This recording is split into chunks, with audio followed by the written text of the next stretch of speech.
Get his take on the economy and all the things that are going on here at the Dealmaker Summit. We have Jim Grant. You know him as the editor of Grant's Interest Rate Observer. Jim Grant, good to have you with us on Bloomberg. Jim, thank you. And it's great to be here with you in really next door to the house that J.P. Morgan built, the Morgan Library. It seems Great bones. Yeah. And it seems almost apocryphal that we should be here because he figures in this week's edition of Grant's Interest Rate Observer, but it has more to do with the sort of change in the economy that's been imposed by the government, specifically requiring banks to almost come up with living wills, as you described. As we speak, the nation's too big to fail banking cohort is busy drawing up pre-planned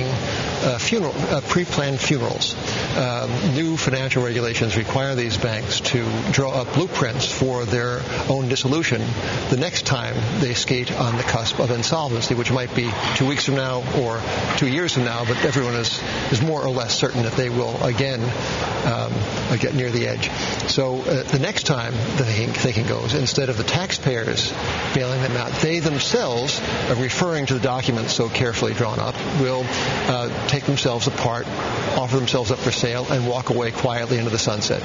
Does that ring true? Does that have any connection to reality? None. And so J.P. Morgan Chase, which is the surviving elements of the ancient banks that were, if nothing else, solvent, are now busily conforming with federal regulations. And I'm wondering, if J.P. Morgan himself were on the premises, how he would react to some a functionary from the FDIC saying, by the way, it only takes 500 hours. Would you please mind drawing up the plan for the insolvency of the institution you are running?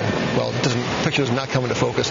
So we at Grant's Interest Rate Observer kind of thought that what's good for the goose is good for the gander. And inasmuch as the Federal Reserve is itself a mighty financial institution, too big to fail, and inasmuch as it was the author of this feast of disaster, or a principal author, why not the Fed itself be required to draw up a living will?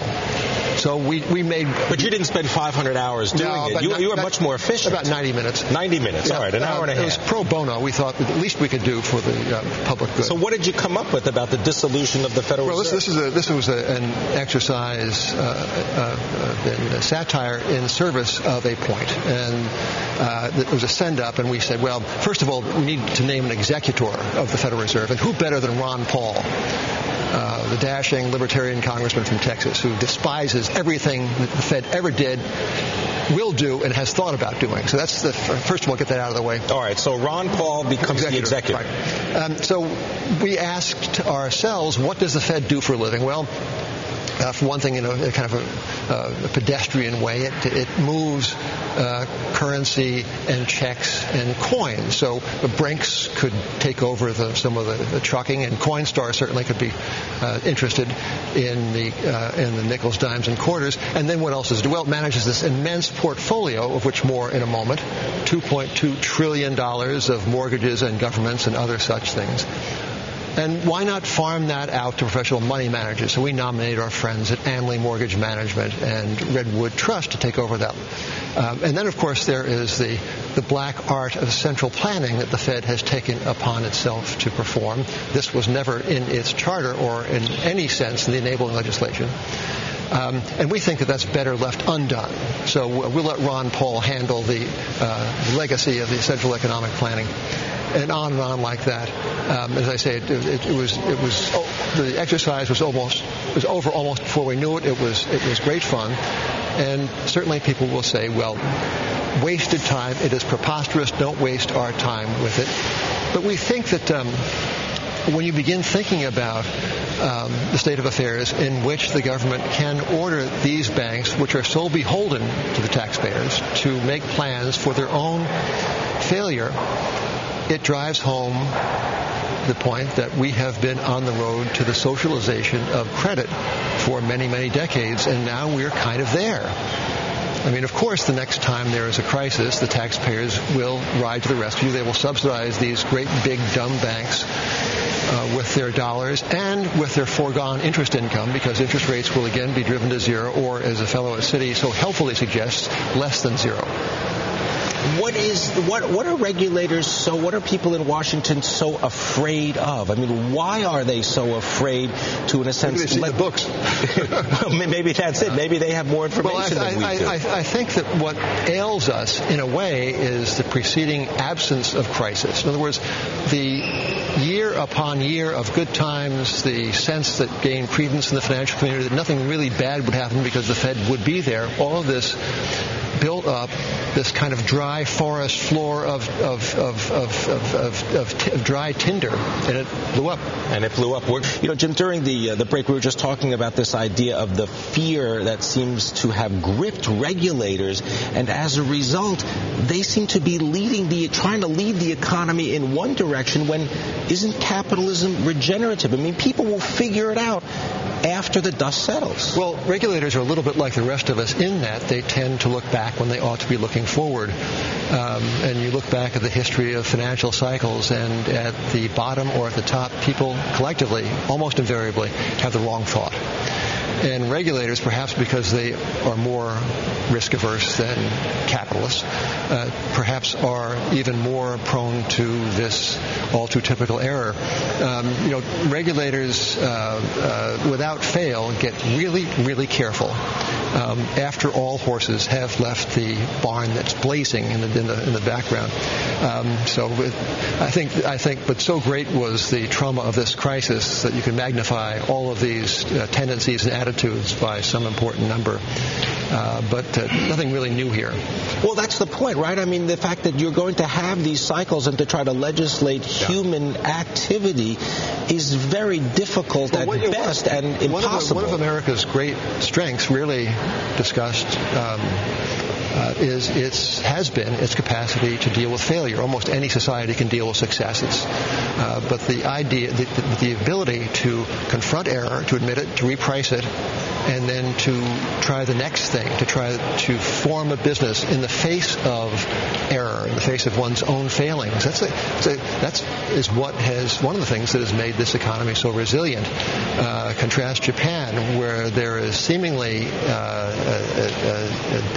there's a deeply ingrained aversion to meeting error, repricing it, and to addressing it and doing the next thing, rather than learning from it and actually building or upon getting it. over it.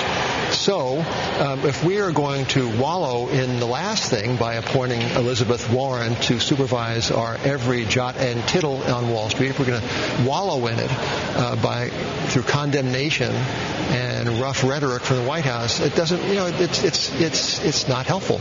Now, as just an example, a modest example of the regenerative quality and people taking risks, I know that you're going to be spending some time in London, and that's a new thing for Grant's Interest Rate Observer. London's not coming to us. They're not coming here, so you're going there. What are you doing in London? Well, we put on a couple of conferences a year, and they always sell out, and we figured that we'd try to sell one out in London. But that's a risk, too. Of course it is. Grant's Interest Rate Observer is never going to move the GDP, but we try to set an example for Alcoa and J.P. Morgan and the other companies by always just looking for something else, by trying to be better than we have been, and are successful. Let's see, 1 out of 3 get you in the Hall of Fame? Yeah, we try. You'll try. And London is an example of something that we're trying.